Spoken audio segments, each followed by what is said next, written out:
Thumbnail ನೋಡ್ದಾಗ್ಲೇ ಗೊತ್ತಾಗಿರುತ್ತೆ ನಾನು ಯಾವ್ದ್ರ ಬಗ್ಗೆ ಮಾತಾಡಕ್ಕೆ ಬಂದಿದ್ದೀನಿ ಅಂತ. ಸೊ ಟೈಮ್ ವೇಸ್ಟ್ ಮಾಡ್ದೇನೆ, ಇಂಟ್ರೋ ಏನು ಹೇಳ್ದೇನೆ ಡೈರೆಕ್ಟ್ ಆಗಿ ವಿಡಿಯೋ ಒಳಗೆ ಹೋಗ್ಬಿಡೋಣ ಬನ್ನಿ.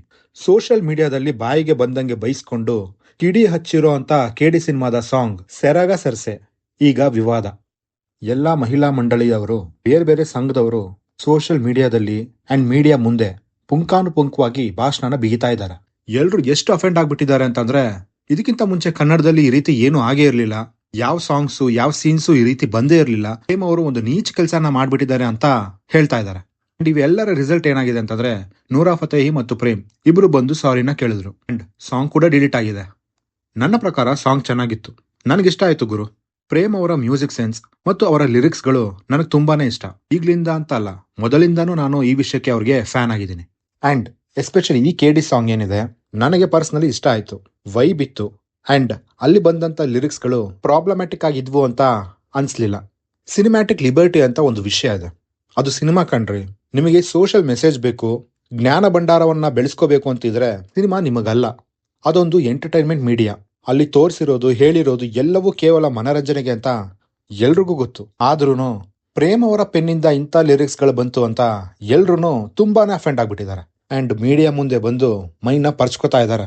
ಹೀಗೆ ಆದ್ರೆ ಸಿನಿಮಾದ ಯಾವ ಸೀನ್ಗಳಾಗ್ಲಿ, ಯಾವುದೇ ಸಾಂಗ್ಸ್ ಗಳನ್ನ ಕೂಡ ಆಗ್ಲಿ ನೋಡೋದಕ್ಕೆ ಅವ್ರು ಕೇಳೋದಕ್ಕೆ ಹೋಗ್ಲೇಬಾರ್ದು.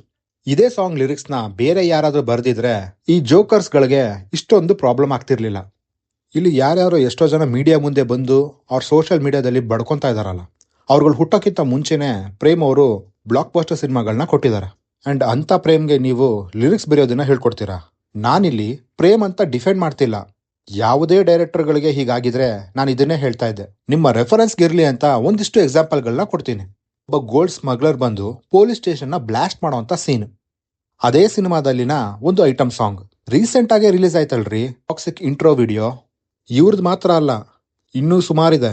ಸೊಂಟ ಸೂಪರು ಆದ್ರೆ ಭಾರಿ ಡೇಂಜರು, ಸೊಂಟದ ಆಸುಪಾಸು, ಏನ್ರಪ್ಪ ಶೇಕ್ ಇಟ್ ಪುಷ್ಪವತಿ, ಏನ ಶೇಕ್ ಮಾಡ್ಬೇಕು, ಒಂಟಿಯಾಗಿರುವುದು ಸಾಂಗ್ ನಲ್ಲಿ ಒಂದ್ಸಲ ಲಿರಿಕ್ಸ್ ನ ಕೇಳ್ಕೊಂಡ್ ಬನ್ನಿ, ಎಷ್ಟ್ರ ಮಟ್ಟಿಗೆ ಡಬಲ್ ಮೀನಿಂಗ್ ಇದೆ ಅಂತ. ಇವ್ರಗಳದಷ್ಟೇ ಅಲ್ಲ, ಎಷ್ಟೋ ಹೀರೋಗಳದು ಹಳೆ ಸಿನಿಮಾ ಆಗ್ಲಿ ಹೊಸ ಸಿನಿಮಾ ಆಗ್ಲಿ ಈ ರೀತಿ ಸಾಕಷ್ಟು ಎಕ್ಸಾಂಪಲ್ಸ್ ಗಳನ್ನ ನಾನು ನಿಮಗೆ ಕೊಡ್ತೀನಿ. ಅವಾಗೆಲ್ಲ ಮಾತಾಡೋದಕ್ಕೆ ಈ ಮಹಿಳಾ ಮಂಡಳಿ ಆಗ್ಲಿ, ಮೀಡಿಯಾ ಮುಂದೆ ಬಂದು ಮೈ ಪರ್ಚ್ಕೊಂತಾರ ಅಂತ ಈ ಗಿರಾಕಿಗಳಾಗ್ಲಿ ಯಾರು ಇರ್ಲಿಲ್ವಾ? ಅಥವಾ ದಮ್ಮಿ ಇರ್ಲಿಲ್ವಾ? ನಿಮಗ್ ನೀವೇ ಪ್ರಶ್ನೆ ಮಾಡ್ಕೋಬೇಕು. ನಾನ್ ಹೇಳೋದು ಈ ಡಬಲ್ ಸ್ಟ್ಯಾಂಡರ್ಡ್ಸ್ ಗಳನ್ನ ಬಿಟ್ಬಿಡಿ. ಅಪೋಸ್ ಮಾಡಿದ್ರೆ ಈ ರೀತಿ ಮಾಡೋ ಅಂತ ಎಲ್ರಿಗೂ ಅಪೋಸ್ ಮಾಡಿ, ಇಲ್ವಾ ಅವರಿಗೆ ತೋಚದಾಗೆ ಸಿನಿಮಾ ಮಾಡೋದಕ್ಕೆ ಬಿಟ್ಬಿಡಿ. ನಿಮಗೆ ಇಷ್ಟ ಇದ್ರೆ ನೋಡಿ, ಇಲ್ಲ ಅಂದ್ರೆ ನಿಮಗ್ ಬಿಟ್ಟಿದ್ದು. ನನಗೆ ಎಷ್ಟೋ ಸಲ ಅನ್ಸುತ್ತೆ ಈ ರೀತಿ ಜೋಕರ್ಸ್ ಗಳಿಂದಾನೇ ನಮ್ ಕನ್ನಡ ಇಂಡಸ್ಟ್ರಿ ಹೀಗಿದೆ ಅಂತ.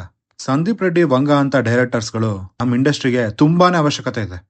ಎಷ್ಟೋ ಡೈರೆಕ್ಟರ್ ಗಳಿಗೆ ನೀವು ಅಪ್ಡೇಟ್ ಆಗಿ ಅಂತ ಹೇಳ್ತಿರ್ತೀರಾ.